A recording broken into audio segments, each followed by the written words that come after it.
So this here is a compilation of some of my old videos where I did a review of a comedy show or personality for my Spectrum games based on TV shows series that I did back in 2018 to 2022. I do know that there are other games with comedians in. I'm sure I'll be covering those eventually. But these are all based on TV shows or TV show personalities like Benny Hill. But yeah, sit back and do not relax. I want you actually sitting up and paying attention. Yes, even you. And then you can get on with your life. Go on, I'll let you. So yeah, thanks for clicking on the video. And this present day me will see you at the end of the video. Now, over to me from 5-6 years ago. Bye.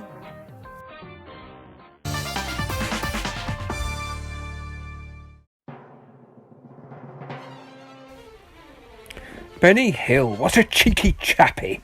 Look at him dart about. Look at all this rape threat. Hilarious light entertainment. Life was different in the 50s, 60s, 70s and 80s when Benny was on the telly. Benny is a man from a different time. A time where the Benny Hill show, at its peak in 1977, drew 21.10 million viewers. Now, in modern terms, that's the viewership for England's victory against Tunisia in the last World Cup, or Prince Harry and Meghan Markle's wedding. And this, remember, was for a heavily innuendo-laden skit show about a quirky dude with the horn and Daphne from Frasier. Not only that, it was a highly successful export, airing in 97 countries, which is more than I can name. And two of them would be Solomon Islands and Vanuatu. Vanuatu? That's still quite a lot of countries, if those are the two I think of. So what kind of game could you make about this deviant goon?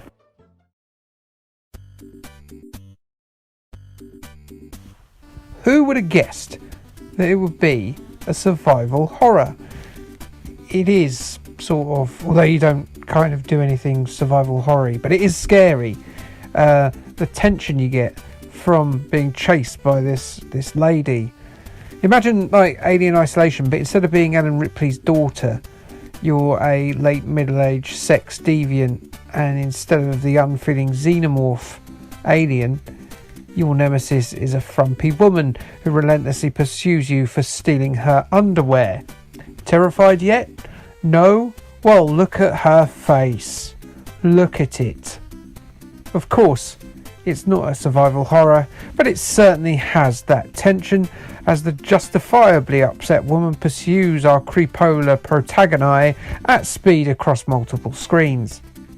It's not only buxom women, but farmers and the popo in pursuit of Benjamin Hill in later levels. Benny slaloms across the levels, slamming into walls and lampposts with slapstick abandon in a surprisingly addictive, simplistic 1984 affair from DK Tronics. The attribute clash suppressing giant sprite work is from trapdoor programmer and all-round genius Don Priestley, and he once again turns a seemingly difficult show into a brilliant concept and ultimately a really good game about an absolute sex case.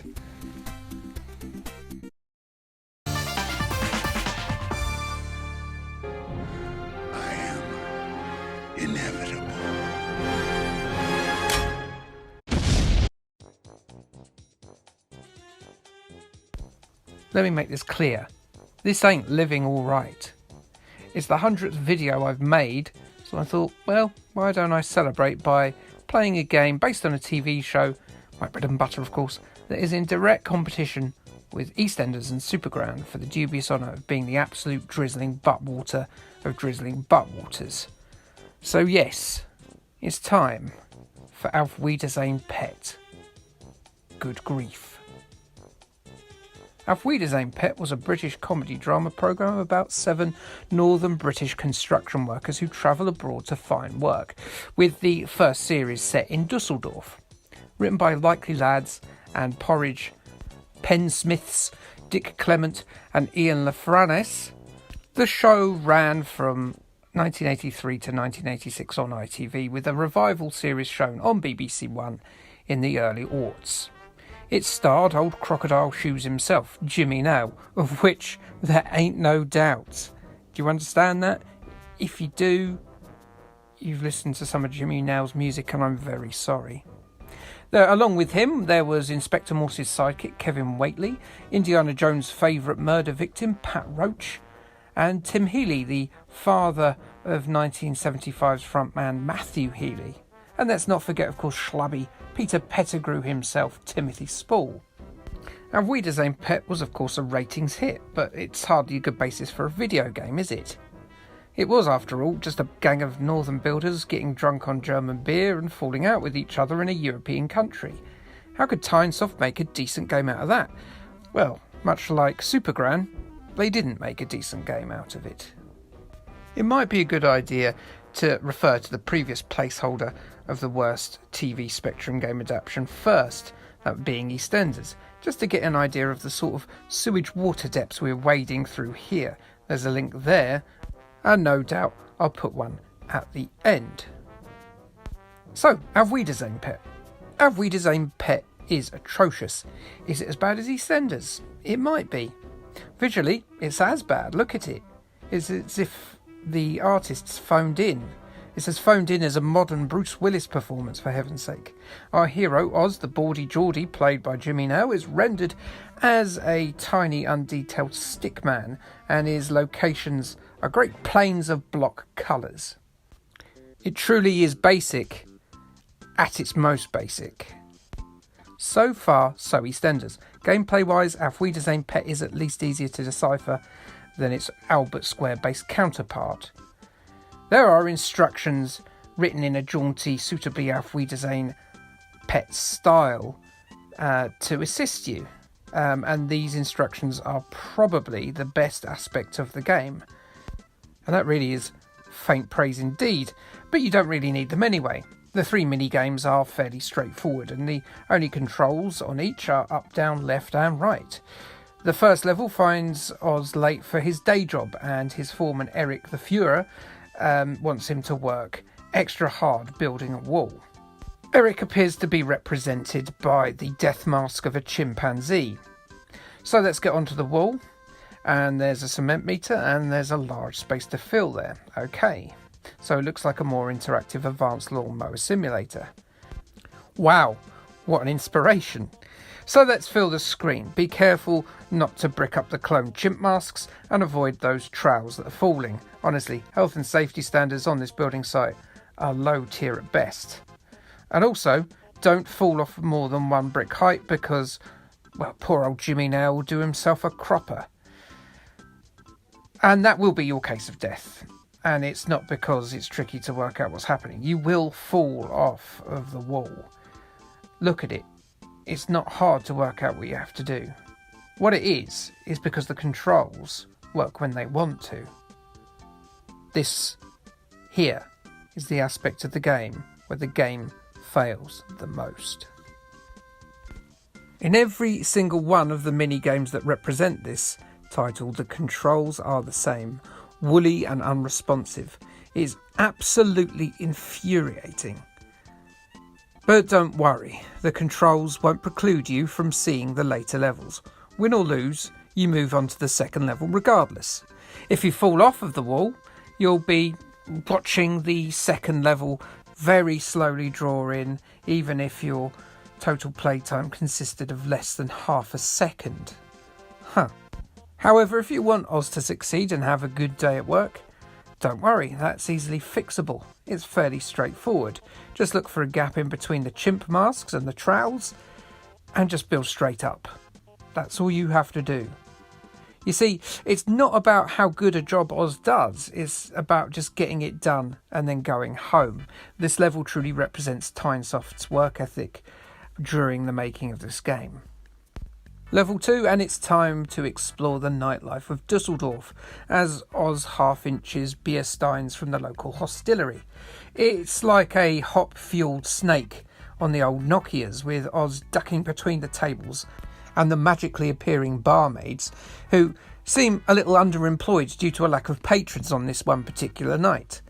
Once again, the lack of control responsiveness destroys any potential simplistic enjoyment you can wring out of it. You'll clash into tables, you'll clash into barmaids, and you'll be frantically tapping at the button beforehand, thinking you've done enough to get out of the way. The third section, which draws in even slower, first gives you a crap cutscene that takes even longer to load in than the levels themselves, and you won't be long playing the third level either. It tasks Oz with drunkenly waddling his way through the dark back to his lodgings. This is predictably awful. Now you have to remember where the parked police cars are randomly generated before the lights go out. Then you have to painfully walk through the maze and avoid the guy standing by the door, which is easier than it sounds, because yes, guess what? The controls are once again utterly useless. Do well enough and you repeat the cycle again, although you can just fail and just start again. Obviously you won't keep your score, but mostly because of the substandard controls, your actual playing time will probably be about, and that's actual playing time of interacting with the keys, will actually be about 30 seconds. And that is that. In its defence, it is an earlier Spectrum title. It was issued from Tynesoft's Disease Development Womb in 1984, but even by early game standards, this is slapdash low quality rotten swill. The control responsiveness just flat out murders any enjoyment you could glean from this game, and it's so poorly presented. Why do you want to carry on playing it? Crash were the only game magazine brave enough to put pen to paper about this tosh, and they awarded it a rather generous 54%, saying the result can be addictive, although I doubt I will bother again. The graphics are rather primitive, and it's a pity the control responses are so sluggish. Why, man, what a lord of old shite lake. That's a quote from me, not them. They wouldn't have put that in there.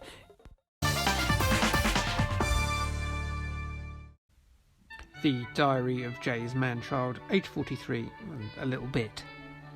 May the 2nd. Time to do another video, I guess. There's plenty of TV adaptations left to do. It's either that or clean the problematic fridge.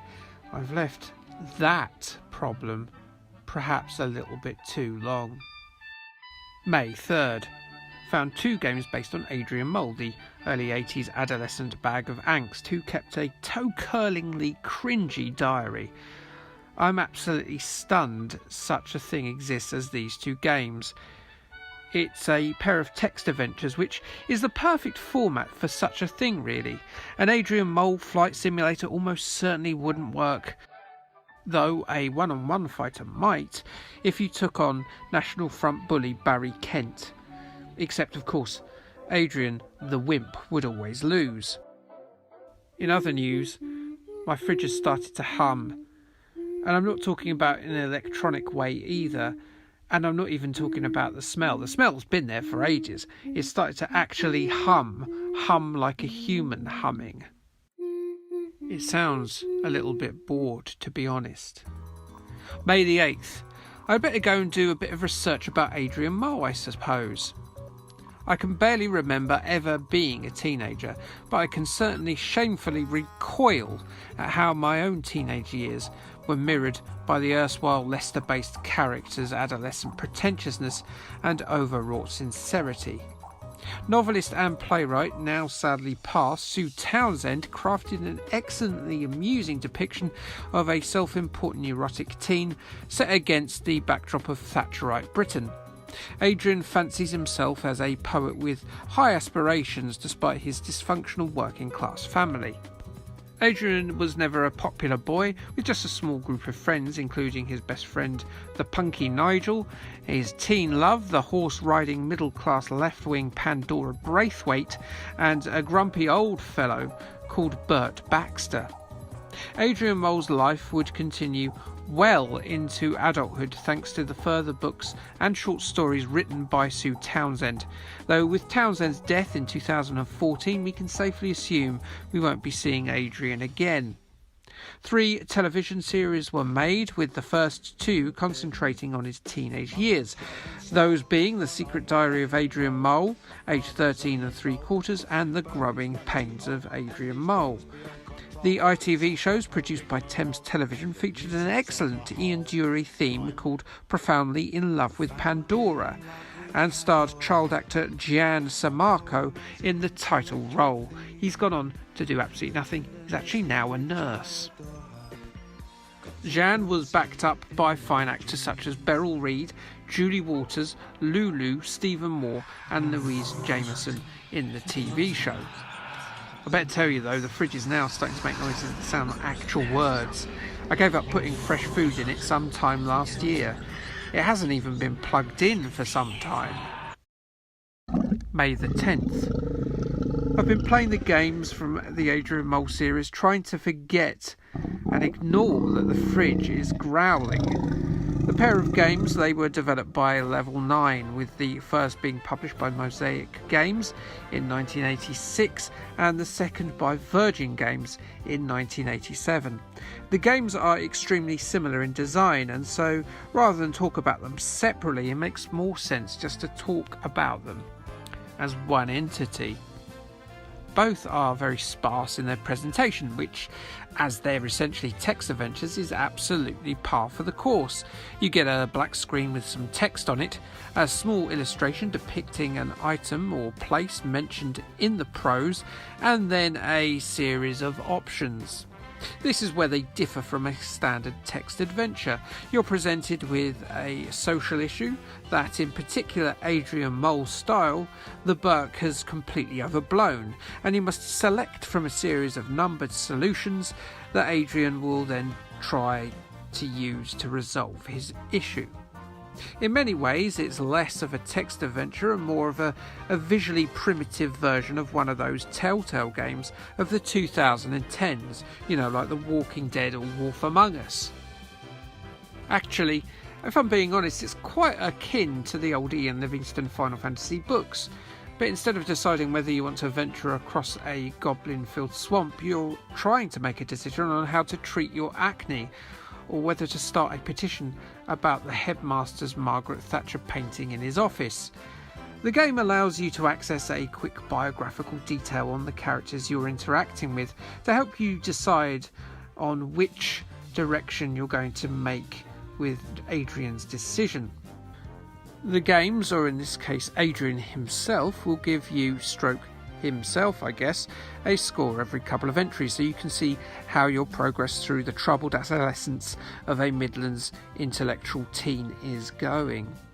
It's an interesting idea for gameplay, but the wrong decision can see entire plot branches end early, and new characters are introduced in some of those plot branches just appear out of nowhere.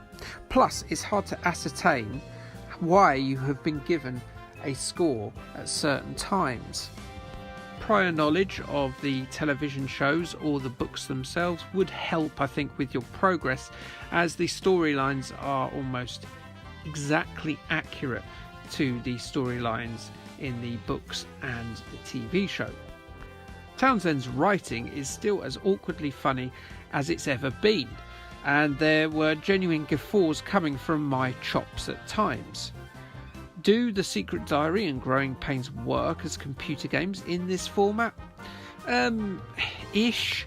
I certainly think, given the linear nature of the storylines, that asking for full price was a little bit much, no matter how amusing that storyline is.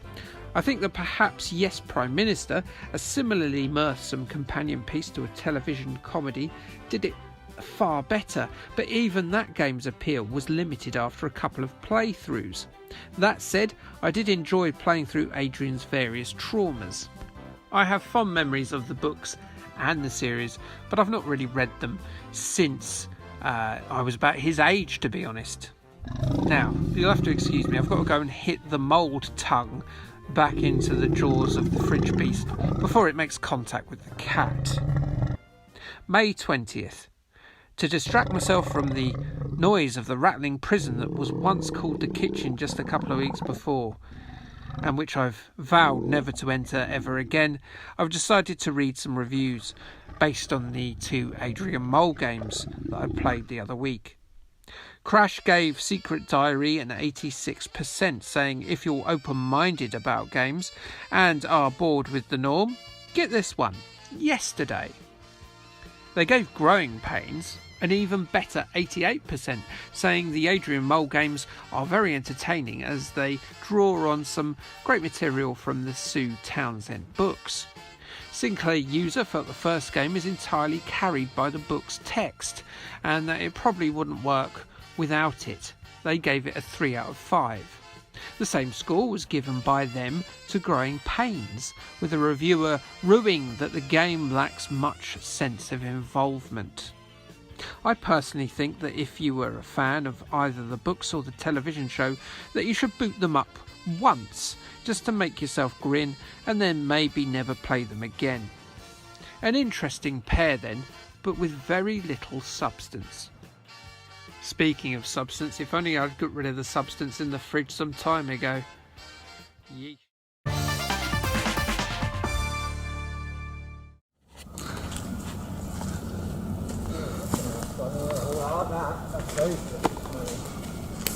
Oh, yeah, that's fine. That's his urine smells superb. Oh, hello there. This is the Halloween special again. I'm still a werepug.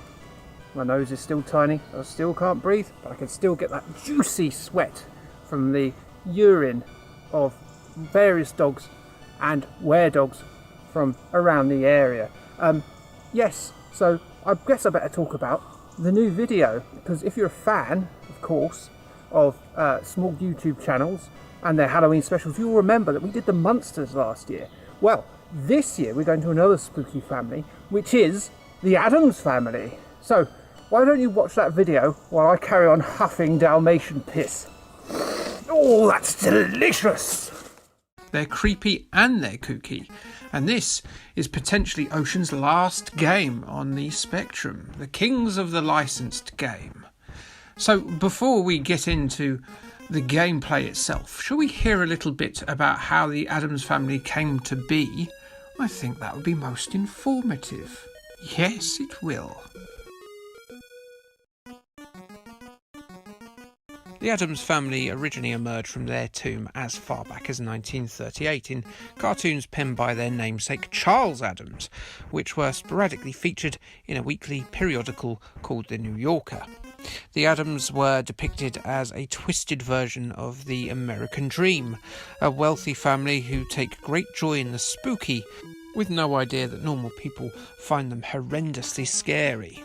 The original family from 1938 featured Father Gomez, Mother Morticia, children Wednesday and Pugsley, Uncle Fester, Butler Lurch and Grandmama, along with a character we haven't really seen since, Wednesday's pet octopus Aristotle, presumably because it was hard and expensive to feature an octopus in a 1960s television show. The living hand thing came along in the 1950s, with the hairy cousin It following in the 1960s. The first TV show featuring this gothic crew debuted in 1964, a half-hour sitcom that ran for 64 episodes and introduced the famous theme tune. Bum. It was shown in the UK by numerous channels over the decades, originally ITV in the 60s, Channel 4 in the 80s, Sky 1 in the early 90s and BBC 2 in the mid-90s. You can still find it on some of the more obscure digital channels if you look hard enough. Go on, Nick, go on. There was a, I suppose, apropos 1972 Scooby-Doo crossover, which featured a lot of the original cast reprising their roles, but using their mouths and not their bodies. A cartoon series followed that was produced by Hanna-Barbera, and that followed in 1973 and featured none other than an 11-year-old Jodie Foster as the voice of Pugsley. Yes, Pugsley, not Wednesday. Hello there, Jodie.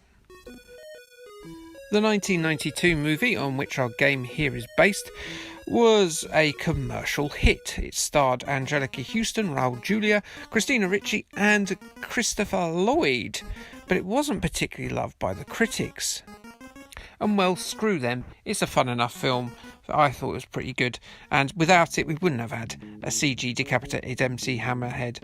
And you know what? Society and life would be very different if we didn't see one-hit wonders' heads bouncing around bloodlessly, don't you think?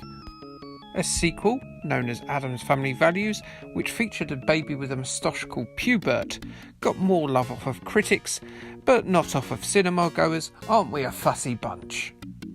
There's a pair of CG movies that have come out recently, but they're complete pants, and we don't need to talk about them. Let's just talk about the game instead, because I'm getting sad.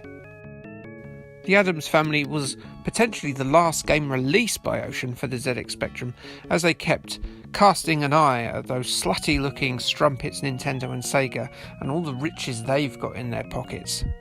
Addams Family was a sort of a bridge title really, as it was not only released on the usual 16-bit and 8-bit computers of the time, but also on the Game Gear, the Mega Drive, the Master System, the Game Boy, the NES and the Super Nintendo.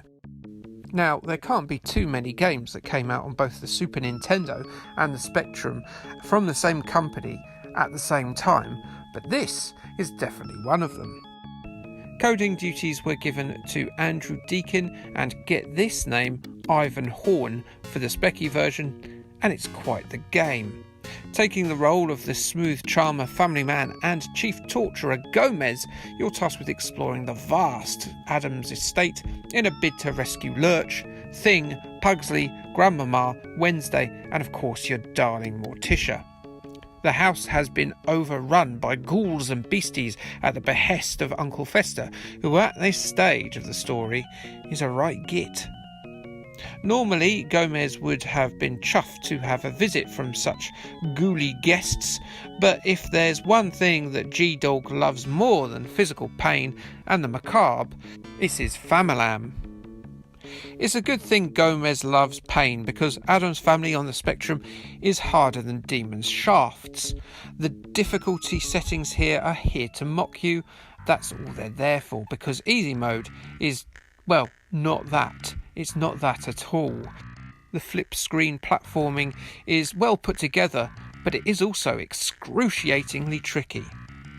In this console era world of the early 90s, Ocean have gone with the tried and tested Mario way of dispatching goons by jumping on their heads. And it works well for the most part, though Gomez's weird inertia and off-feeling jump does initially take some getting used to. A lot of the initial difficulty is getting used to how Gomez moves, but once you've got your head round it, you do get a very solid platform adventure. A very neat thing that I like is that the family members are rescued by finding 6 keys to their rooms, then entering that room they're in for a rather interesting single-screen survival test. This to me is a really clever way of creating an objective-based task challenge that isn't an actual physical boss battle, and I'm all for it, frankly. Just avoid all the horrors for 60 seconds and you'll rescue your relative. Power-ups are scattered hither and dither, and there's some real variety to the different locales around the Spooksome estate. This is a well put together game, make no mistake. Animation, graphics, music and really the entire presentation are fantastic, showing just how competent Ocean can be on their day, and it's a really good way to bow out at doing just what they did best. A very playable, technically impressive, licensed movie platformer. It's a bit too hard though, so people, if you're going to play it, prepare yourself for some Halloween howling. Oh, woo! Crash gave it a smash in their April 1992 issue, summarising that it's a smash hit conversion with all the fun of the film, and more besides. Your Sinclair covered the game in their June 92 issue, awarding it an 85% and stating it's a juicy, addictive platformer marred by incredibly, amazingly, unbelievably annoying controls. They're kinda right. Sinclair user said the following of Addams Family in their May 1992 issue.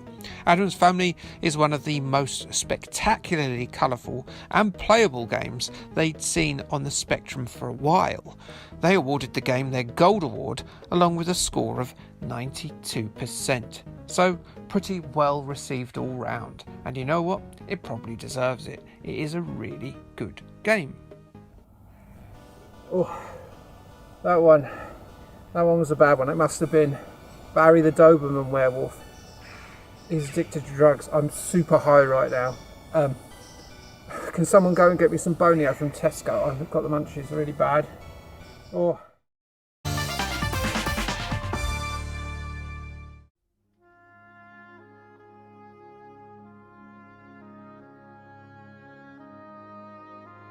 Northern England, God's own country. Rolling hills, fantastic coasts, great music, cartoon eggs hung by a noose, the home of the northern male, the working class man, the backbone of Britain. Andy Capp is not a good example of this type of male. Andy Capp is a belligerent, feckless layabout, fighting with the police, his wife, and dividing his time between trying to cop off with young ladies at the local pub and sleeping off his gyro-gained hangover on his own settee. What an interesting game protagonist this makes. So kids, do you want to be Spider-Man, Kratos, Master Chief, or Andy Capp? It's up to you. Aspire to be what you want.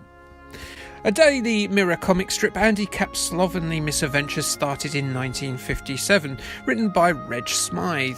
They follow the day-to-day low-energy exploits of Andy as he trots around Hartlepool fleecing money for booze and trying to avoid the long arm of the law and the even longer rolling pin of his long-suffering wife, Flo. Despite his less than desirable lifestyle and poor attitude, numerous companies have used him in advertisements, including Kit Kat and the Post Office. Andy even has his own branded corn snack, which has been manufactured since 1971. And if you're wondering why you haven't seen it, well, it's only available in the United States, which is why you haven't seen it in your local Tesco. Goodmark Foods licensed the character way back when, and the product has survived 5 decades and company takeovers. Andy's comic strips are published in the United States too, along with Australia, and although he's not on the same level as Garfield or Peanuts, he is a known quantity. His fame is such that there's even a statue of him in Hartlepool. He's really not done too bad, has he, for being a lazy slob? But why is Andy in this series? Well, there was a television adaptation launched at a similar time to its computer game counterpart. 1988's Andy Capp was made by Thames Television for ITV.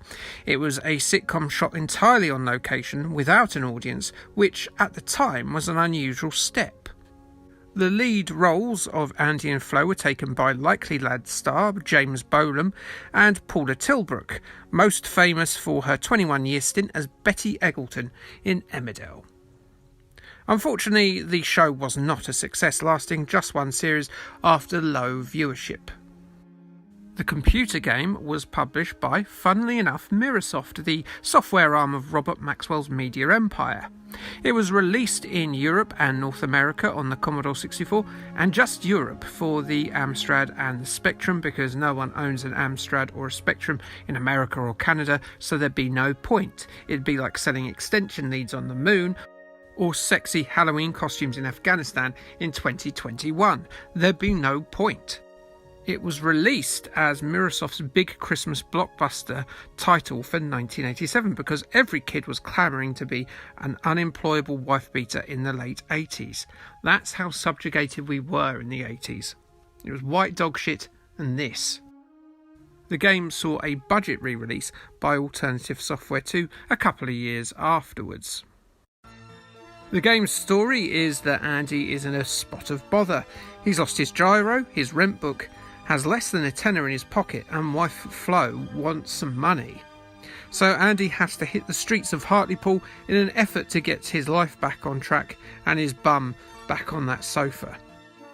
The strip's key characters, from Andy's younger extramarital girlfriend to wife Flo to neighbour Chalky, are all present, with the rent collector and the constabulary forever in pursuit of Andrew should he make a nuisance of himself.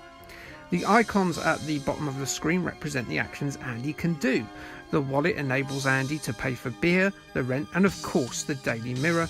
It's got to be product placement, it's got to be the Daily Mirror. Speak lets him ask the populace of Hartlepool questions about his missing personal effects and ways to get more money. Rather oddly, he has to blow them a kiss to get them to speak, which makes sense in terms of his wife and his side hoe, but it makes less sense when he's approaching a copper. Is this a northern thing? They are friendly, but this seems a little bit overly familiar. Fight is self-explanatory, and yes, marital abuse makes its Spectrum debut before Alternative's Punch and Judy came out the following year. Then there's the action button, which covers all your inventory and object interaction needs. Thanks, action button, you're doing a bloody good job. These are all accessible by hitting the fire button. Please take notes on this Pink Panther game. Andy Capp is not without its control issues, however. It can be a right swine, lining up the northeast's most publicised slob with doorways and the crosstown pavements that you need to traverse through his borough with, but due to the game's highly generous time limit, it's only mildly frustrating, really. The game world itself isn't easy to follow, arranged as it is in identical looking blocks, so make sure you have access to a game map from one of your favourite gaming periodicals. You can visit the pub, which tops up your alcohol meter. This obviously represents your dwindling health bar. You can go to the court for your indiscretions, where you'll have to pay a fine, which hits poor old Andy in his pocket. You can rob Flo's handbag, why not? And you can turn up for a job, ask for your pay before you start, then never turn up again, and do all sorts of nefarious things to continue your lacklustre life. It nails the nefarious ne'er-do-wellery of young Andrew Capp. And doesn't it look the part? The simple white and black comic strip looks are uncluttered and uncomplicated, animating smoothly, and they perfectly replicate the look of the source material. It was also used by The Edge for their Spectrum game of Snoopy in 1990, to great effect. Sound is less effective. The grating beep of Andy's slow-paced shuffling will eat its way into your soul by the game's end. There's not a lot to the game, in all honesty, and I doubt you'll want to return to it once his seeking of his job seekers is at its drubbings. It's competent, glacially slow, and while fantastic in its interpretation of the character and its general presentation, it's not going to lodge itself into your Spectrum tape deck like Andy on the sofa after an all-nighter. Crash magazine had this to say on Andy Capp in issue 49. Andy Capp stays in keeping with the light-hearted newspaper cartoon, and it's sure to be a hit with fans of the strip. They awarded it a 73%. The 71st issue of Sinclair User gave it a 7 out of 10 and said, "It looks very good, it's technically clever, but I don't think the gameplay is going to retain your long-term interests."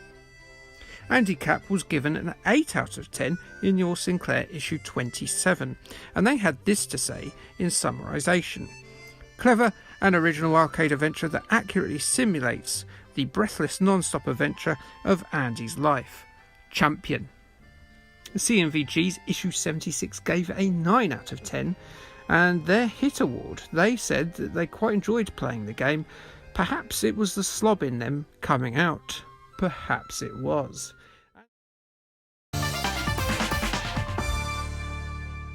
Next up, and we've got our first text adventure, our first of 3, so get used to that, text adventure fans. And it's based on the Douglas Adams classic novel Hitchhiker's Guide to the Galaxy, which was of course adapted into a quality radio serial and a brilliant television show in the 1980s. It follows the interstellar adventures of one Arthur Dent, a rather ordinary Englishman who finds himself homeless after an alien race called the Vogons destroy his planet to construct a hyperspace bypass.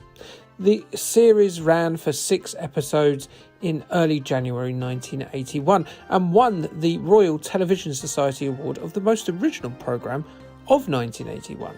It was very funny, very inventive and very clever, worth a watch if you can see beyond some of the ancient special effects and terrible makeup. You can, you're old and nostalgic like me, get on it. Hitchhiker's Guide to the Galaxy, the game, was published by Estuary Software Productions in 1983. They got special permission from the great man Douglas Adams himself to produce this text adventure. Estuary were very much a small one-bedroom sort of company, as you can probably tell by the highly attractive artwork and tape. As far as I can tell, this was their only release, and they charged £8.95 for it. But the advert said there'd be more releases from this company. Where are they? I feel so disappointed. The Hitchhiker's Guide to the Galaxy game is pretty much what you'd expect of a text adventure programmed in 1983 in BASIC by a one-man team who released nothing else. It's a simple, low-graphic adventure with very little in the way of a usable lexicon, but hold your horses before we crap too deeply upon it from our Vogan spaceship up there. It's a labour of love, a hobby that the chap has made a few quid off. We can't object to that. It can't be compared to more high-profile text adventures that I've covered so far, as that just simply isn't fair. This was the guy's first try. Let's cut him some slack. There's no reviews of this mail order effort to be found, sadly, so let's just point our beak at the next game. Finally, we've got Fawlty Towers, and that's 40 with a U again. You want to avoid litigation? We've learned that you can avoid the long arm of copyright law then by just swapping your W's out for a U. So what's all this Fawlty Towers malarkey then? Well, it's only one of the most beloved sitcoms of all time, despite only running for 12 episodes. The late 70s show, set in Torquay, features an incredible performance from John Cleese as the frustrated hotel manager Basil Fawlty. It's a show that's still as funny today as it was back then, just by a few questionable elements when it comes to modern attitudes. Fawlty Towers is a loving tribute to the show and was programmed and released by Harbour Software and was available for the princely sum of £5.95 from some classified ads. Ooh. The game finds you trying to keep Basil's sanity for a week during a tumultuous time for him or indeed any other owner of a hotel. You see, we've got the visit of the health inspector. Uh-oh. Now this game's got some stuff. You can get bonuses for hitting the waiter Manuel and insulting the wife, Sybil, out of earshot. This is a game that definitely understands the source material upon which it is based. I mean, the longer you take to complete a task, the more frustrated Basil gets, and that's how his sanity erodes, so you might not make it through the week. It's all very clever, really, and the sense of humour is just spot on. I definitely rate it as one of the better text adventures I've played, just for its creativity and its complete understanding of how the sitcom worked. And even though it's not licensed, I think it's an admirable comedy effort on par with the likes of Yes Prime Minister or Adrian Mole. Not bad, Harboursoft, not bad. Unlike what Basil was feeling, I didn't feel angry at all.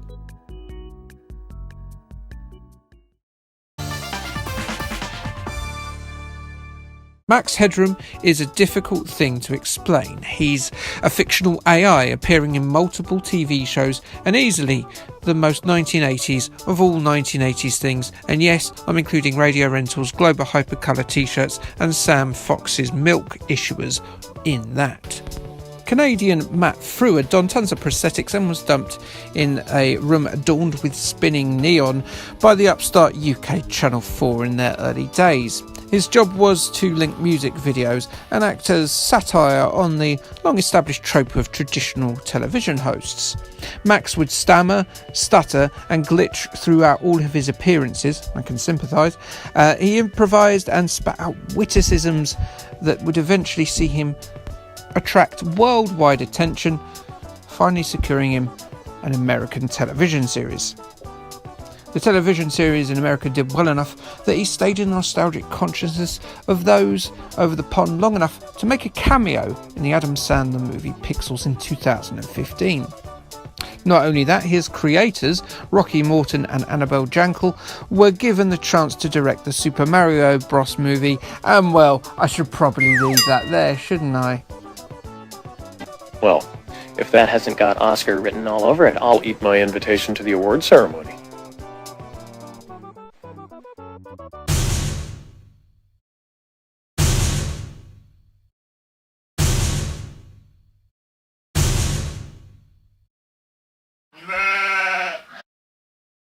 Max Headroom was a strange part of televisual history, alright, and a difficult thing to make a game about. I mean, it's just a head. How would that work? These were the challenges that faced Quicksilver, which gamely took the license on. A follow-on in terms of its plot from the short TV movie that they made about Max Headroom the computer game casts you as reporter Edison Carter. Edison is trying to rescue the trapped Max AI from its sinister Network 23 building, which happens to have over 200 floors. There is a lot of work put into creating the world in the manual, with communication sent to Carter giving the reporter hints, acting as the game's instructions. It's a valiant effort in terms of setting an atmosphere that reeks of that trusted dystopian 80s cyberpunk goodness that served gaming well over the last few decades. The game itself, well, it looks a little bit rough and there's a little bit too much going on in that heads-up display. It sort of looks like a fellow cyberpunk game Shadowrun on the Super Nintendo, with this office setting viewed from an isometric perspective.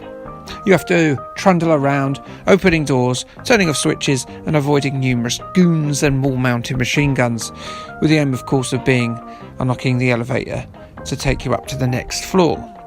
Hopefully, somewhere along the line, you'll find bits of Max's AI code in order to rescue him, and to do that you will have to solve numerous puzzles and decipher complex codes along the way. Now, this might seem like a simple enough concept, and looking at the game you'll be wondering what I'm whinging about. And by cripes, it should be a lot simpler, but the controls are as intuitive as nuclear physics lessons at a nursery. They're just horrible. Moving about as it is quite unresponsive, but it's made doubly bad by the fact you have to press the action button to move the little cursor there away from the icon that moves you to other icons in order to operate computers and doors. It could have been made much simpler if you just had to press the action button when you were near a computer, say, or when you were near a door. I eventually got bored of struggling with these controls. They're almost as bad as the ones in Star Wars Droids. There's another video link for you to watch up there about that. And I gave up. But all reports seem to indicate that the game remains much the same for its duration, with all the floors looking fairly identical. So, no, I didn't like Max Headroom, as my little pea brain couldn't take to its controls, and it was overly finicky, and I didn't like it. So Max's personality, unfortunately for me, remains trapped in the presidential suite on floor 211, and I must apologise that I was born with the brain of a chimpanzee. However, you'll have to take that with my mother and the accusations that went against her in the late 70s. The big three magazines, well, they were a bit more positive in their appraisals. They clearly have more time for these archaic controls than I did. Your Sinclair absolutely loved it, a whopping 9 out of 10, and it was given a fawning review by Rachel, who talks at length about the admittedly impressive puzzles rather than give me a nice, neat summing up quote. So I'll just have to talk for a bit just to fill up this airtime while we pan down the page, as is my way. Sinclair User chose to emulate the game's instruction manual for their review, which was quite well done. But again, I'll just have to say that they gave the game a 3-star review and roll my eyes a fair bit. Crash gave it a 85% and declared it an entertaining arcade adventure with plenty to do. At least they gave me a bloody quote. Maybe I'm being a bit hard on poor old Max and should give it another review, but I'm a belligerent old man and I won't do that.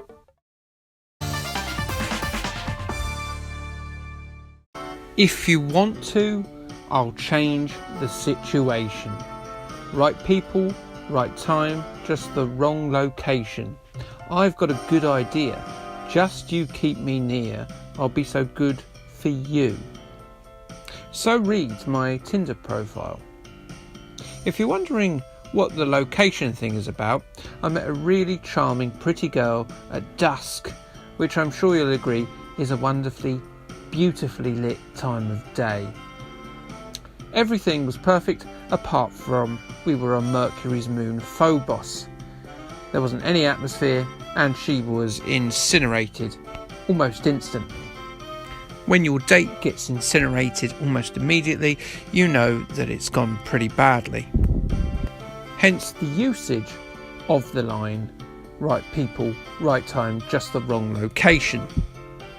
Weirdly, and I found this out much later, my Tinder profile I wrote just so happened to match up exactly with the lyrics to Dennis Waterman's theme tune to Minder. Minder was a highly popular weekly comedy drama from the 1980s. What are the chances that my Tinder profile write-up would match up with the lyrics of an 80s sitcom stroke drama? Very little, I would suspect, but there we are. Wow, what a wonderful world of coinkydink. Set in the criminal underworld of London, Minder ran from October 1979 until March 1994. At its peak, Minder was one of ITV's most watched television shows, hence its longevity. Singer-actor Dennis Waterman plays Terry McCann, a salt-of-the-earth, honest, tough guy ex-con bodyguard.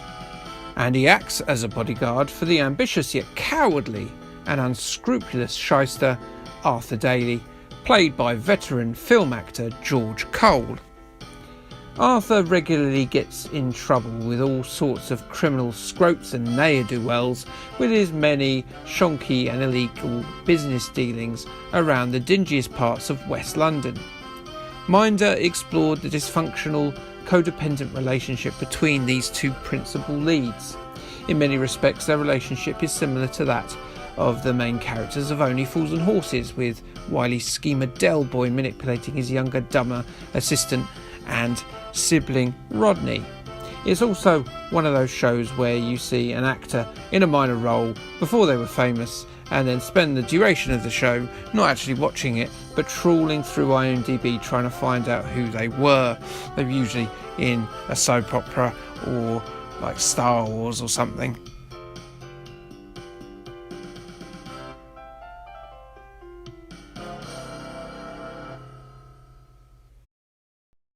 For its first 7 years, Minder was beloved by the public, with 1984 episode's Second Hand Pose attracting 16.4 million viewers to its showing on ITV.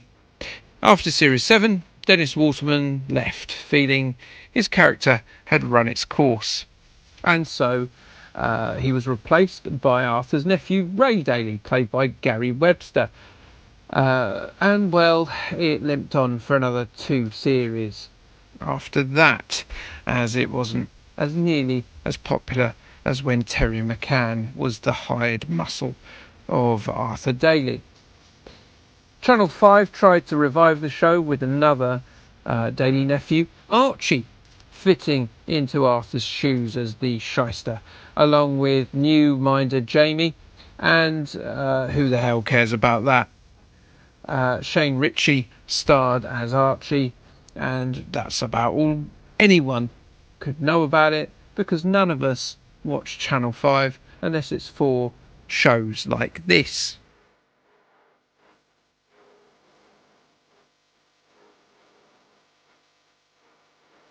All we need to know is that despite 2 tries, no Minder could possibly compare to Dennis Waterman's Terry McCann, who was so hard he once goddamn killed Dracula. Have you ever killed Nosferatu, Jamie? Have you ever slain a creature of the night, Ray? No, you haven't. So, you're not going to be able to protect any Dailies, you absolute saplings. There's no Dracula slaying in 1985's Minder by DK Tronic, sadly. DK Tronic's Don Priestley has already appeared on this series a couple of times, putting out the gorgeous looking trapdoor and Benny Hill's Madcap chase. Don doesn't try to stretch the spectrum here, like he did with those two and their ginormous sprites. Indeed, there are no character sprites on display here at all, although we do get decent portrait representations of characters like Terry and Dave the barman. Dave is so wrinkled here that he essentially looks like a sentient scrotum. The random generated portraits of the various Wrong'uns and Chancers of West London, well, they're not so good. And neither is the theme tune, which you'll hear every time you see the car cutscene as it drives between the dealers, the Winchester, Terry's flat, Arthur's home and Arthur's lockup, which is a lot of times that you'll hear that theme tune. Oh God, it hurts my brain. All this sounds like I'm being a bit negative about Minder, but really it is very good. When so many licenses relied on, like platformers or action adventures as their go-to genres of choice, Minder is a quite swanky little business simulator come text adventure that really captures the charm and the concept of the show. You play the game as Arthur, who is looking to make a ton of money by shifting various dodgy goods around at a profit, while also attempting to evade getting himself in trouble by not upsetting the wrong toe rag with his shonky wares. Toe rag, what a word that is. Etymology wizard, tell me what that's about.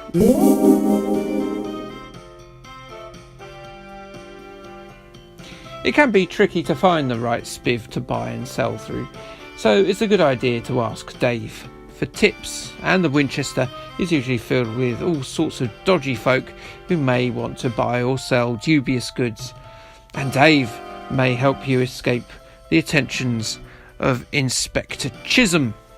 Chisholm will be in hot pursuit of you if the goods are off the back of a lorry, so you may have to dump them with the help of good old Terry.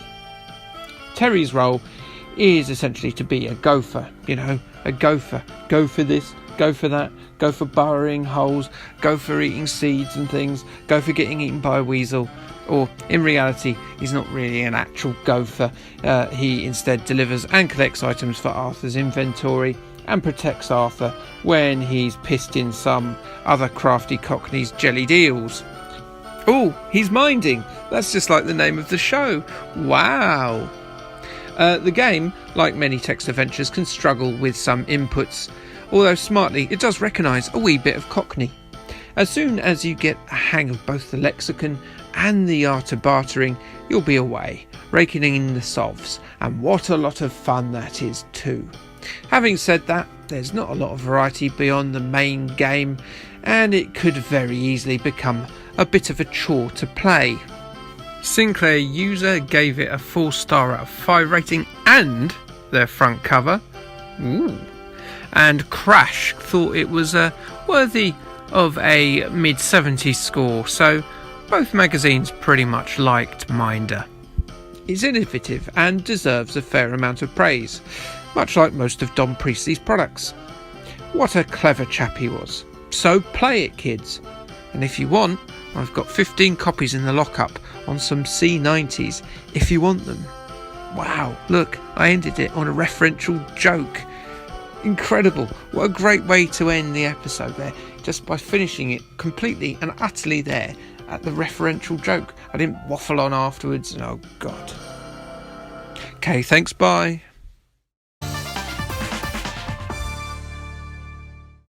There's a lot that can be written about the Pythons, from their origins to their early success, their immensely influential TV show, the tremendous series of movies they put out, including the best comedy film of all time in Life of Brian, and their individual triumphs when it all ended, from movie stardom to sitcoms, and indeed those travelogues. I used to love those, watching them on a Sunday evening. Now, normally I would give you all this information. I press my face up against all sorts of online resources But let's be honest, it's usually me looking at Wikipedia. I'm lazy, but I'm very, very honest, and it saves you from having to look at it. However, we've all got busy lives. It would probably take 14 weeks to cover all of it, and you're mainly here for all things beepy and colour clashy, and I do tend to waffle on this bit a bit too much anyway. What I will say about the Pythons is this: nearly everything I love in entertainment is because these lovely old buggers existed. They really did beat down that weird old track and made us outsiders feel normal way long before I was born. Monty Python indeed made the surreal real. Their comedy was bizarre, it was strange, it was daring, it was fearless, and actually it was quite smart in places. And it made it okay for people like me, idiots who come out with nonsense all the time. It was all right for us to be different, wasn't it? They knew that comedy was an art form, and its relevance is part of that. From Ren and Stimpy to Charlie Brooker's early days, to The Simpsons, to Taika Waititi's movies, all of my favourite funny things are directly influenced by the Pythons. I'd even argue that some of the absolute nonsense scenarios of games on the old spectrum here, that they were part of that quintessential British weirdness that were inspired by the Pythons. You cannot tell me that Matthew Smith, designer of games like Manic Miner and Jet Set Willy, wasn't influenced by watching Python. They're filled with the sort of weird enemies and bizarre humour that can only come from someone who marvelled at Terry Gilliam's animations growing up. So pardon me for my self-indulgent spaff fest all over our comedic heroes, but thank you Terry G, Eric, John, Michael Graham, and of course you, Terry Jones. Thanks for all of that. You made all of our lives better, you bloody marvels. Even people that didn't even like Monty Python probably like something influenced by Monty Python. So well done you. Monty Python's Flying Circus, the computer game, was developed by Core Design and published by Virgin Games in 1990. It was released on the Atari ST, the Amiga, the Commodore 64, the Amstrad CPC, and of course our old pal, the rubber-keyed ZX Spectrum. There are numerous differences between the versions, with some extra stuff appearing only in the 16-bit versions. The game is a sort of greatest hits compilation of some of the most beloved sketches featured in the Python series, all squeezed into a varied, not to mention bloody odd horizontally scrolling shoot-'em-up. You'll see the Spanish Inquisition, the Minister of Silly Walks, a dead parrot, and not to mention endless Gilliam-esque animated creations, all intent on stopping game protagonist Mr. Gumby as he stumbles along trying to find all the missing parts of his brain. Along the way, Mr. Gumby will be able to heal himself by rubbing spam on his wounds that can be gathered by shooting hundreds of lumps of stacked cheeses that hinder his progress. This actually happens to be one of my favourite activities to do at 24-hour supermarkets personally, though the spam rubbing has earned me a nickname and a rather unsavoury reputation in the local neighbourhood. Cheese also acts as an unusual form of copy protection, as you're barred from playing the game until you've identified a selection of fromages from a code called the cheese deck. The spam is also used as money to trade in for those missing bits of brain, so make sure you try and capture as many cans of spam as you can. These are sometimes, there's a smaller puzzle element to getting them to fall from the ceiling and for Mr. Gumby to collect them.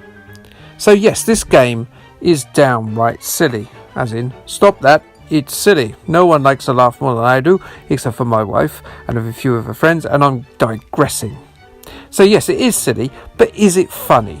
Not really. The dead parrot sketch isn't funny because there is a parrot that is dead in it. It's the ridiculous denial and lies of shopkeeper Palin and the articulate exasperation of the customer Cleese. It's absurd. It's the bookend absurd moments of Cleese inaccurately calling Palin Miss and then apologising because he had a cold, with the scene ended by Palin just busting into a Showtime tune about him being a lumberjack, which becomes its own scene about the lumberjack being into cross-dressing and his choir behind him finding that incredulous and a bit unnerving. In this game, the dead parrot merely floats up the screen.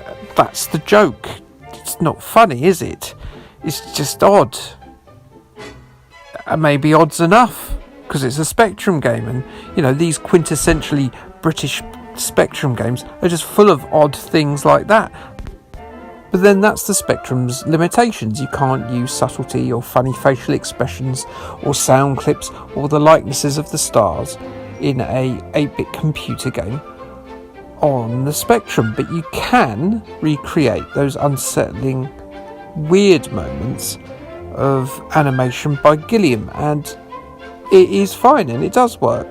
Mr. Gumby's head is the only constant, as his body is constantly swapped out for fish, birds, and sometimes just a foot, which changes the gameplay in different ways, and it all looks suitably weird, and it is a kind of a pretty game as well. I think that it's very colourful, and the monochrome aspects of it are very crisp. It fits in very well with the very British Spectrum weirdness that its source material inspired, in its look and in its feel, and it's a fairly good game at that. Control is sharp, stage is varied, and the whole production is as well done as we could possibly hope for.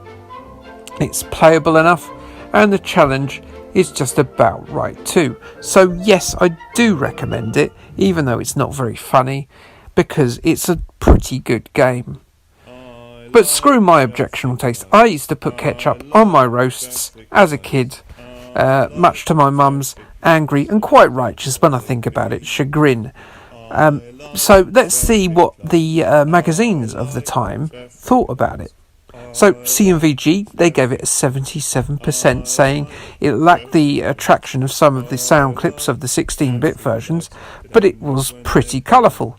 Crash thought it was playable in the short term, but it would eventually find its way to the back of your software shelf, and they awarded it a 75%. Sinclair User described it as a fine piece of Pythonry. They said that the boys at Virgin had done a good thing. They tried then to add their own level of absurdity in their review by putting screenshots of Salamander on the page. I mean, it might be an editorial mistake, but let's give them the benefit of the doubt. No, it was an editorial mistake, wasn't it? I'm not going to give them the benefit of the doubt. Someone fucked up. Your Sinclair loved it though, despite the reviewer Andy Ide not being a fan of Python. He bestowed it with a 90% and a Mega Game Award, describing it as a tip-top stomper. I've never heard anything described as a tip-top stomper, so it must be blooming good.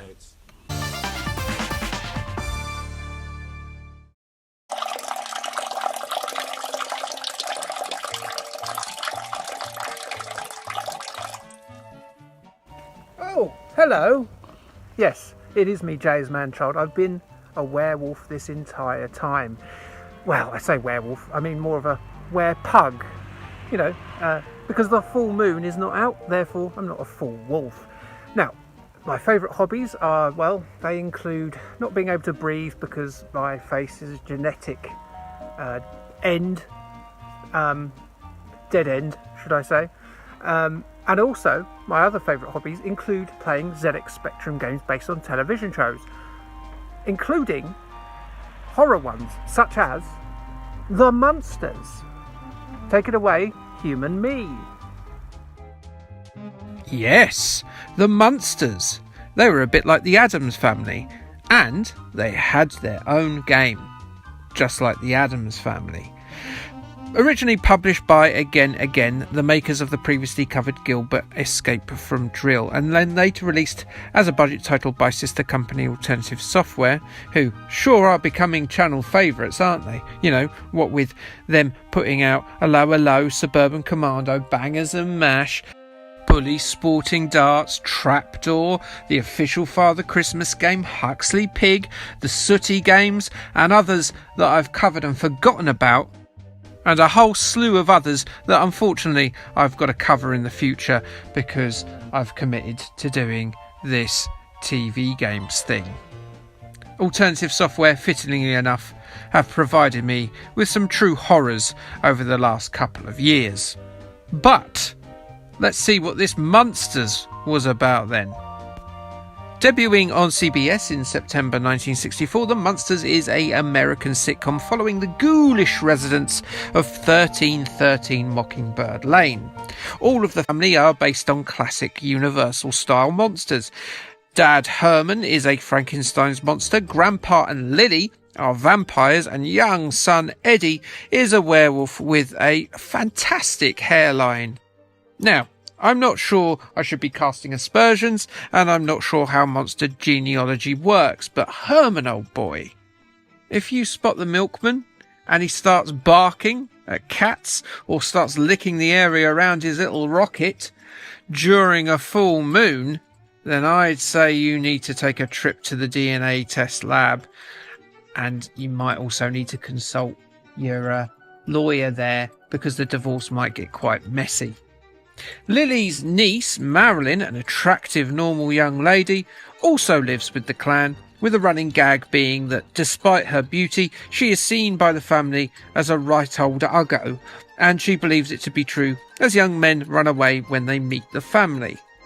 This is all part of the bigger main joke, that of course that society is terrified by Herman and his brood, but they all think that they are a normal working class family. Completely oblivious they are. Essentially, it's both a satire of both monster movies that were popular at the time and the wholesome family TV fare of the era, and the show itself ran for 70 episodes over 2 years.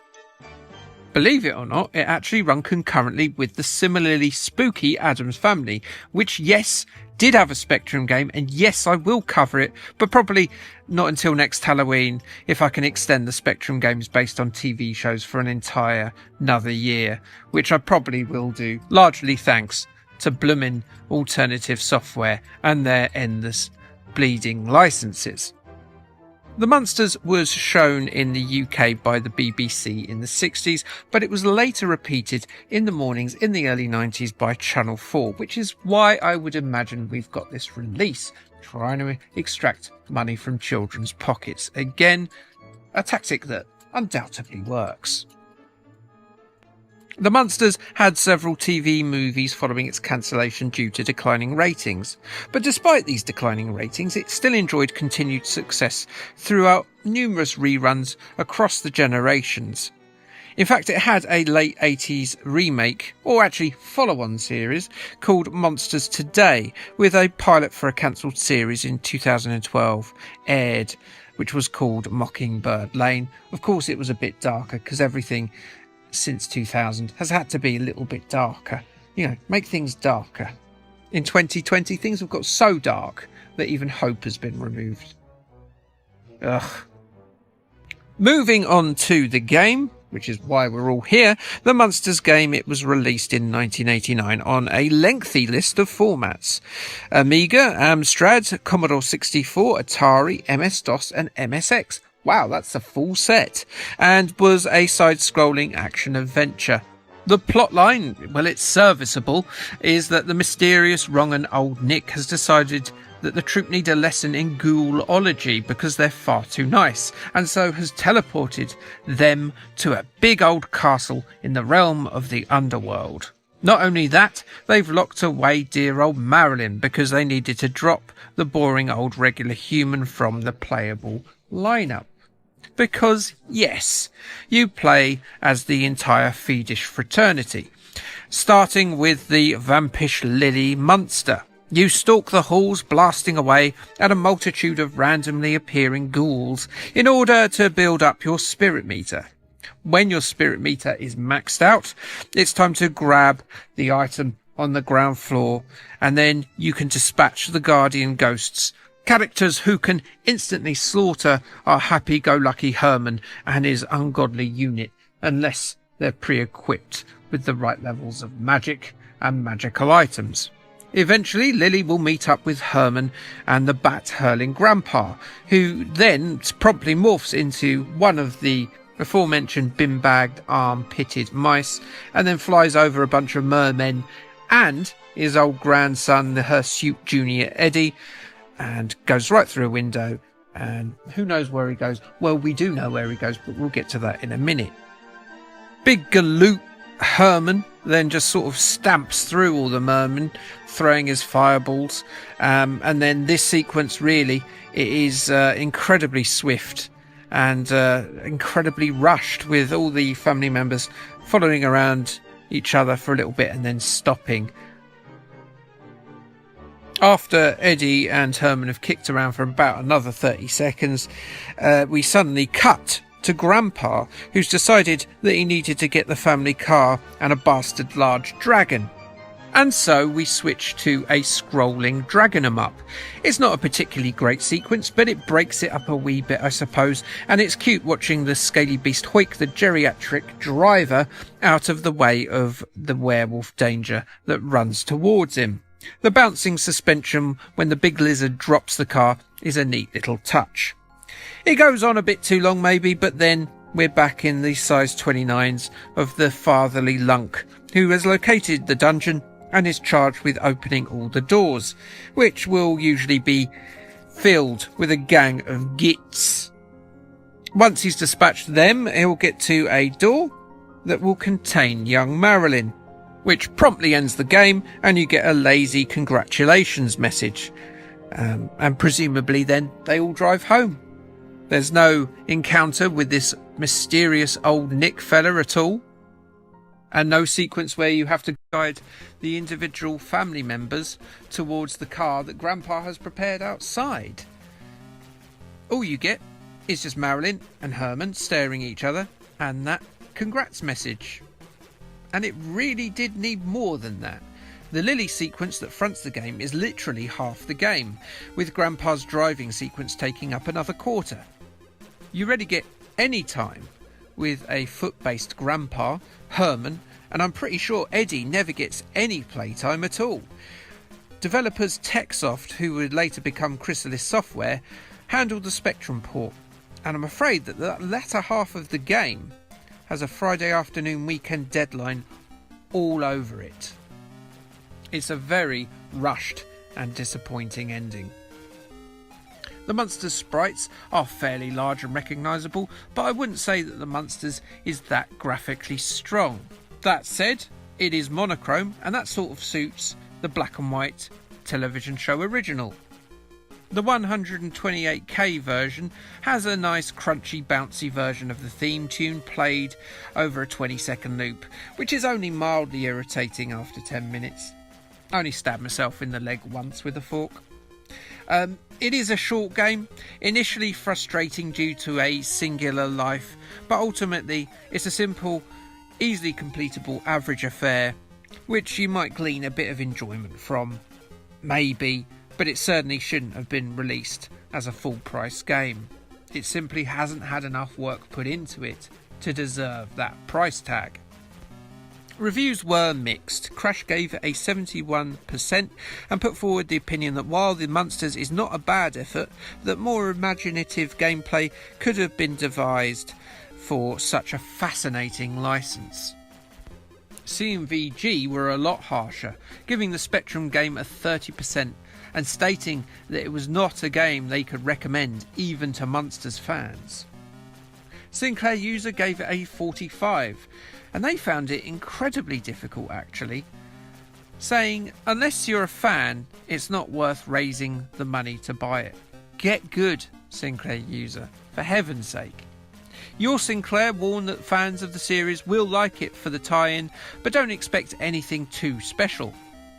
They then came out with the utter lie that it's a large game, so I can only imagine that they were very, very drunk when they were playing this, because it really, really, really is not a large game at all. They gave it a 6 out of 10. So yes, that was the Munsters. Munsters is a very, very average game indeed. Now, I must be going because... What's that? Was that a cat?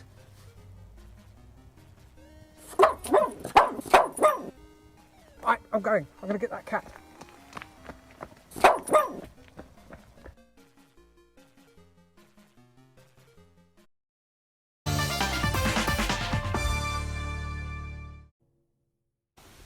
Some games require no explanation. You can look at them and see exactly what's going on, understand the premise. Something like Street Fighter 2, two men in karate gis kicking the crap out of each other.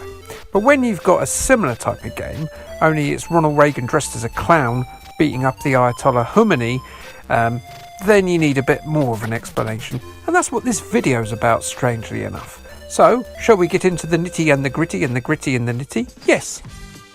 On the 28th of September, original co-creator Roger Law announced the return of the ugly latex puppet satire show Spitting Image. It's interesting to see it come back now, with satire pretty much being pointless in 2019 because the world's gone completely mental and beyond parody. But here we are though, it's back, so let's have a look at the history of the show and a bigger look at the computer game that was inspired by it.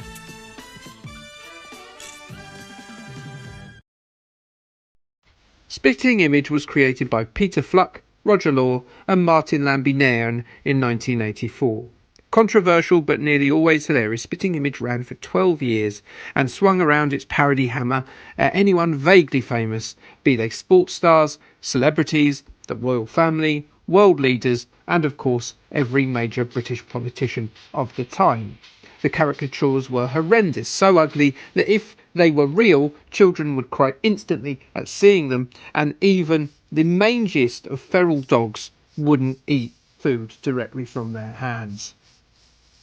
From Douglas Hurd's ice cream hair, to John Major's grey palace skin, to Neil Kinnock's ginormous misshapen face and schnoz, to Gorbachev's hammer and sickle birthmark. If you were a celebrity with low self-esteem issues in 1988, say, and you switched to Spitting Image, you'd be in for a miserable time.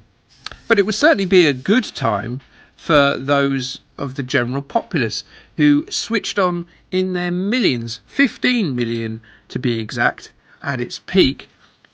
It was usually the last thing that I would watch on a Sunday night before I went to bed, even though I didn't have a clue what was going on with most of the sketches. Look, they look funny. Spitting Image launched the careers of a vast array of stars such as Harry Enfield, Phil Cool, Kate Robbins, Alistair McGowan, Hugh Dennis, John Coleshaw, Chris Barry from Red Dwarf, and Steve Coogan. It was effective, fearless, smart comedy with a sizzling chunk of plurality and a sprinkling of the absurd mixed in to its big, old, ugly latex froth. So Spitting Image was incredibly popular a television series, and what we've learned from this series, as long as TV programmes are more popular than, say, a local weather programme for the Isle of Skye in the 80s, then a games publisher would turn up with a big old briefcase full of money, slap it down and demand a licence. But what did Domark and developer Walking Circles decide to do with a political satire show starring butt-ugly rubber puppets? Well, they went for a silly version of International Karate or Way of the Exploding Fist, but starring numerous world leaders of the era. I mean, sure, Mortal Kombat 11 may let you pit DLC guest stars such as Todd McFarlane's Spawn or Batman's The Joker and Arnold from the Terminator against each other. But in this game, released a full 31 years earlier, you could have put Margaret Thatcher into an arena and got her to smash the teeth out of Pope John Paul II's holy fizzog. Beat that, NetherRealm Studios, you're not gonna. The preamble has a prophet declare that within the next 7 years, so 1995, there will be a war instigated by a mysterious leader, and it will be so horrendous that the Italians have already surrendered before anything has kicked off, and so violent that even the Swiss will want to get involved in all this slaughter. To avoid all this, 6 world leaders have agreed to have a big old fist fight adjudicated by Queen Elizabeth II, with the winner being the undisputed ruler of the world. Who was the prophet that came up with that plotline? Was it Dominic Cummings? Eh?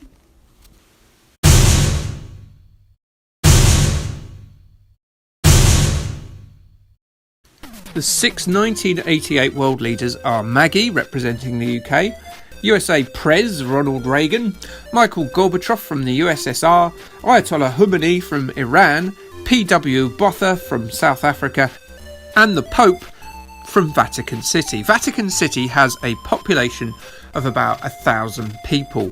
If I was the leader of, say, India or China, I'd be pretty disappointed that I didn't get a chance at having a say in running the world. The fighters must brawl over a best of 3 fights in a variety of world locales. Gameplay, well, don't expect Street Fighter movesets, cancels, combos or any of that jazz, or even the cagey timing of IK+, that this game is closer to both in its age, its feel and its inspiration. There are barely any moves per character, and the ones that are here are usually mildly amusing. The Ayatollah punches with his beard. Ronald Reagan, dressed as a clown because he was seen as a bit dim, uses his head as a club by sort of weirdly distending his neck. That feels uncomfortable. And the white supremacist leader of South Africa, P.W. Botha, whacks out his trouser piglet and gets it to sick up a stream of hot, steaming yellow water. You can also bring in a sidekick to assist, with Maggie getting old hubby Dennis in to throw stuff, while the Pope here brings in his cardinals. These fellas are game breaking, well, as much as it's possible to break the mechanics of a hastily thrown together 8-bit TV licensed beat 'em up. Stand on the left hand side of the screen and keep calling on your buddy and spamming the special move and you'll be fine. Too fine. Street Fighter 2 this ain't. Collision detection is very ropey too, and the only way to see if you're doing any damage, due to the lack of damage, pops, explosions or whatever you want to call them, or even any sound effects, is to check out the sides of the screen. This will show you how much damage you're doing or not doing to your opponent. Unfortunately, this makes the game feel very clunky and unwieldy, sadly. Get to the climactic battle and the screen goes completely black as the Queen decides you should mud wrestle in Philip's pool in the dark. The last battle is represented by eyes and yellow mud splats, so don't be expecting to win by skill. Luck is the true martial art. Was this a comedic creative choice to do this, or an attempt to save time or maybe memory on doing another character as a boss? I'm not sure. The end of the game reveals that that mysterious leader that you beat in the mud wrestle was none other than Sylvester Stallone. Yeah, Sylvester Stallone. I was expecting that world leader, wasn't you? I'm dead smart. While I emulated this, apparently it's far worse for 48K Spectrum users who had to individually load each character, with more loading than gameplay happening in a session of 48K latex-faced pugilism. The Specky magazines had this as an average title, and you know what, they're probably right. Your Sinclair pointed out that the loading times took away from a nicely packaged and well-executed beat-em-up and slapped a 6 out of 10 on it. Sinclair user gave it a 70%, saying that the game was excellently programmed and offered laughs along with the mayhem. Crash magazine called it a mediocre beat-em-up that plays much better than it looks. And they're right. They gave it a 64. It's very pretty and all, and I admire the game's attempt at capturing the anarchy of the series, but overall it's not brilliant, and you would be advised to just go and watch a few clips on YouTube. It is funny.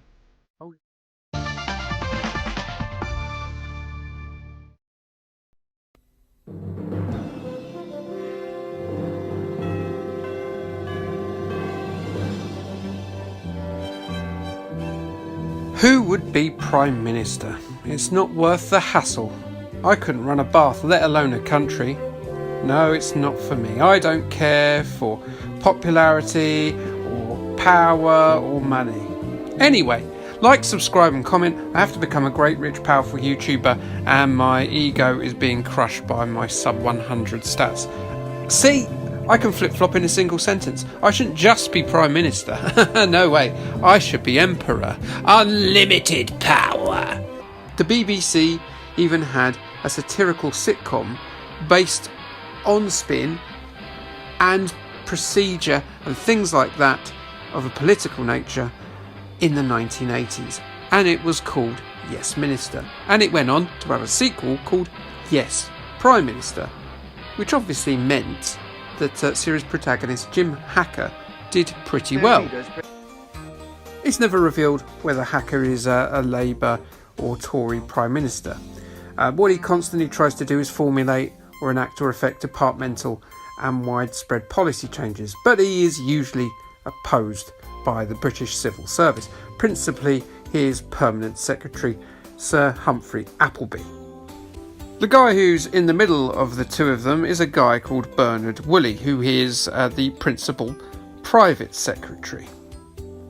All the while, Hacker has to convince the public that everything is running ever so smoothly, and he is given advice by the pair about that. Yes Prime Minister ran from 1980 to 1988. It was voted the 6th best sitcom in a 2004 poll and was the favourite show of one Margaret Thatcher. In 1987, would-be megalomaniacs could have Maggie's job. Do you fancy running the country for a week? What would you do? I'd fill every UK house with kittens and Labrador puppies to cheer people up. Which I'm sure you'd agree would work until people with pet hair allergies, hatred of certain pets, and people that didn't want to clean up poo or feed these pets or pay their vets bills chirped up. So maybe I'm getting a bit sidetracked here, but I think the idea is that you don't make me a Prime Minister. We just have like the skeletons of Labrador puppies in the street, and no one wants that. Hang on a minute, I'm supposed to be reviewing a game, aren't I? Yeah, sorry about that. Yes Prime Minister was released by Mosaic Publishing, a little-known software house that put out an incredibly diverse array of games based on different properties. They released games based on books such as Terry Jones's Eric the Viking and the Adrian Mole series, but also one based on the radio drama staple The Archers. I didn't know about that until now. Yes Prime Minister, though, was a Prime Minister simulator, which is a rare genre indeed. How would such a thing play? Well, according to this game, quite linearly. But surely it has to be to match the concept of the show. Jim Hacker is a busy man. In the game, he has his early morning consists of being besieged by phone calls, telex messages, ask your grandpa about them, about road safety, and pre-planned meetings about other things that have cropped up for the cabinet in the previous days. You're juggling with jurisdiction here, mishandling memos, and it's very difficult to keep up with it all. But then nothing happens for a bit too. It feels like a regular office job, with its weird runs of high pressure followed by nout. I would imagine this is something Prime Ministers do feel. It's not a text adventure as such, despite the amount of text being displayed here, as it's streamlined into a multiple choice icon driven interface. And it works pretty well. Your mission is to survive a week as Prime Minister. If your approval rating drops too much, you're in a bit of a pickle. Don't you look a bit tired? It's presented fairly well, though really there aren't a lot of actual graphics to go around. The number 10 office is a colourful place, and there are some low-res images of the actors from the show. And those previously mentioned great swathes of text are what you'll be staring at for the majority of the game. Luckily for Yes Prime Minister, it's in the text that the quality of the game shines through. The script of the game is a fine representation of that of the TV show. The answers you respond with, be it about wind turbines or putting a positive spin on an errant drunk cabinet minister punching the leader of the opposition in the face in the Westminster bar, are reflective of those of the show and its characterisations. They could have been taken from the scripts of the TV show and placed into this Spectrum tape. In terms of Yes Prime Minister being representative of the TV show it's based on, it's the best game based on a TV show that's come out on the Spectrum. As simple as that. And it was such a high, difficult concept to do, to carry off, and they did it. However, in terms of it being actually a good game, it's okay. But it also has the longevity of a burger. Once you've done it, you've done it. It was fairly well received by the press too. Sinclair User declared it a successful and expensive attempt at an impossible idea and gave it an 8 out of 10. Your Sinclair whipped out a blimmin' Mega Game Award, slapped it on the box there and gave it a 9 out of 10. Look at them go. Crash though, well, they weren't so excited, and they stated that while it was an interesting idea and there's some entertaining text, there's not much variety or interaction, and gave it a lowly 56%. Ouch. I'm sort of with them, but that does seem a little bit harsh.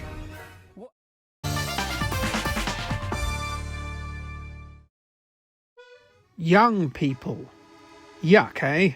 They don't wash, they're so bloody sincere and dramatic without knowing anything, they're unruly, they're always shagging, they can walk upstairs without wheezing, they've not ruined their lives with a string of addictions, poor life choices and broken romances, stupid, supine, fatless, hopeful bastards with their modern music.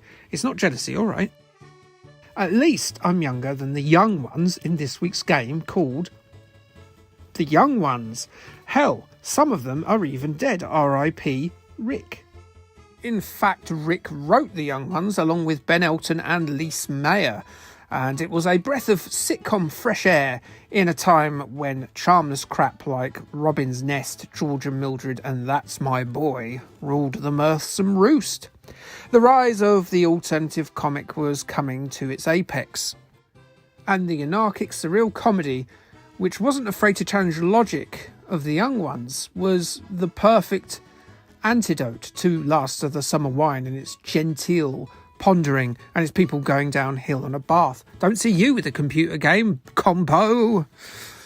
The BBC Two show, which ran from 1982 to 1984, made household names of Rick Mayall, Nigel Planer, Adrian Edmondson and Alexei Sale. No offence, Christopher Ryan, but Dave Hedgehog is still a legend. It was an iconic show, a pop culture classic that managed to wangle more cash from the BBC coffers for its stunts and destructive props in a rather clever way. You see, the producer got around the low budget afforded to sitcoms by having it reclassified as a light entertainment show, which were given way more money to work with. Do you want to know why Motorhead, The Damned and Madness just suddenly turned up and performed a song mid-story? Well, that's the reason why. The Young Ones wasn't classified as a comedy, it was a light entertainment show. It's a very odd, very strange, very silly and very hilarious 40-year-old television programme, and if you've not watched it, let me slap you across the hand with a ruler and then quick march you towards the nearest streaming service, such as iPlayer, which is showing it at the time of recording, or indeed to a DVD set, and watch both series forthwith. The Young Ones computer game was published by Orpheus Limited, a company that released this, a text adventure called Underworld The Village, and well, not much else on the ZX Spectrum. It was created by the team of Richard Wilkins and Stuart J. Rucroft, who between them had made a handful of coin-op conversions, along with some original titles for various software houses. The Young Ones game came out on the Amstrad and Commodore 64 also, and retailed at £7.95 in the year 1985. The game takes place in the ramshackle, dirty student house of Vivian, Rick, Mike and Neil as they face eviction by landlord Comrade Blowowski. Each of the four housemates must pace the mud-encrusted dwelling, looking for all their belongings before they can find pastures new to foul up with their slovenly, violent ways. Load up your avatar's carrying receptacle with all of your character-specific paraphernalia, and they can be on their merry way. The other boys, being right shits that they are, will potentially take away your possessions, so be sure to get them back. The puzzles involved with acquiring the objects are suitably anarchic and surreal. You can interact with various things around the decrepit digs, including the other chaps, with their speech bubble conversations mirroring a typically bitter and funny interaction that they'd have in the sitcom itself. Now, this all sounds great, but in practice it consists of the 4 characters shuffling about the hallways of their house, talking to themselves in about 6 stock phrases followed by a weird object. It's sort of like the residents of a nursing home slowly losing their minds. It feels like there's a competent bit of coding going on initially, having the 4 characters strut about finding the objects they need all at once, but in reality the characters are just as dim and uncooperative as their television equivalents. The boys will wander about picking things up that they don't need, hold on to them for a while and then drop them somewhere else. It's never straightforward to do, and when you do it, it just goes on and on and on. Rick's quest even features a game-breaking bug which stops you finishing it. That's nice and helpful, isn't it? It's really quite dull to play, with the footstep noises and dropping sound becoming a soul-sapping annoyance. Graphically, it's smoothly animated and the characters look fairly individual but vary in quality wildly. Neil and Vivian are very distinctive, but Rick's Jedi Padawan hair strand is all that denotes the character for being him. And as for Mike, well, he looks like a nondescript jelly baby given life by a gelatine necromancer. And there's more colour clash here than a 1989 Bermuda Shorts party. The multiple screens and speech bubbles appearing on screen is baffling to the brain for the most part too. My brain was befuddled more than once just looking at this chaos ensue, which, although it sounds quite young onesy, actually doesn't work as a computer game. And that's the thing about the young ones. There's the start of a good idea here. It's influenced a little bit by Back to School and School Days, and a lot by Everyone's a Wally, but without the panache of any of those games. A better young ones humour game is actually present in the one-man effort by Adrian Edmondson for Virgin Games, which was an adaptation of his book How to Be a Complete Bastard. If you can get past the weird TNR Nog screen navigation, you'll find a level of playability and violent gross-out humour profoundly lacking from the proper title, The Young Ones.